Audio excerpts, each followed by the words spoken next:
नमस्कार मित्रांनो, योजना डेकोड यूट्यूब चॅनलमध्ये आपल्या सर्वांचे स्वागत आहे. जर आपण या चॅनलमध्ये नवीन असाल तर चॅनलला सबस्क्राईब करा आणि एक प्यारासा लाईक करा. आपण या व्हिडिओमध्ये बघणार आहोत आपण घरी बसल्या कशा प्रकारे जॉब कार्ड डाउनलोड करू शकतो. त्यासाठी आपल्याला सर्वात प्रथम कोणत्याही ब्राउझरमध्ये येऊन आपल्याला जॉब कार्ड नाव सर्च करायचे आहे. जॉब कार्ड नाव सर्च केल्यानंतर आपल्याला सर्वात प्रथम जी वेबसाईट आहे त्या वेबसाईटला आपल्याला क्लिक करायचं आहे. जसे की महात्मा गांधी नरेगा ही वेबसाईट आलेली आहे. आपल्याला ह्या वेबसाईटवर क्लिक करायचे आहे.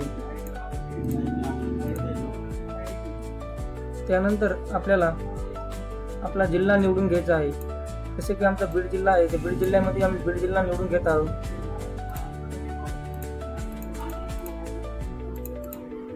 त्यानंतर आपल्याला आपला ब्लॉक निवडून घ्यायचा आहे. जसे की बीड जिल्ह्याचा ब्लॉक येत आहे बीड, मी ब्लॉक निवडून घेत आहे. त्यानंतर आपल्याला आपली पंचायत आहे, आपल्याला ग्रामपंचायत जी दिलेली आहे ज्या गावाला, ते आपल्याला गाव निवडून घ्यायचं आहे.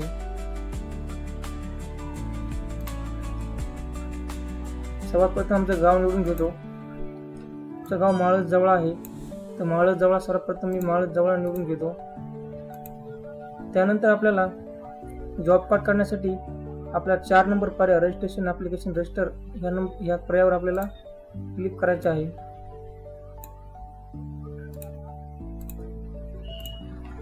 त्यानंतर आपल्याला आपल्या गावातील सर्व नावे या ठिकाणी दिसून येतील. पण आपल्याला या ठिकाणी आपले सगळे नाव दिसून आल्यानंतर आपल्याला आपले नाव कसे फाइंड करायचे, कसे नाव शोधायचे, त्यासाठी आपल्याला काही प्रॉब्लेम येऊ शकतो. त्यासाठी आपल्याला सगळ्यात सोपी ट्रिकमध्ये आपल्याला 3 डॉटवर क्लिक करायचे. त्यानंतर आपल्याला फाइंड आणि एडिट या बटनावर क्लिक करून आपलं नाव सर्च करायचं. जसे की आम्ही खांडे एक्झाम्पल टाकतो, अशा प्रकारे आपण आपले नाव सुद्धा सर्च करू शकतो. जर आपल्याला आमचा व्हिडिओ पसंत आला असेल तर आमच्या चॅनलला सबस्क्राईब करा आणि एक लाईक करा. भेटूया पुढच्या व्हिडिओमध्ये.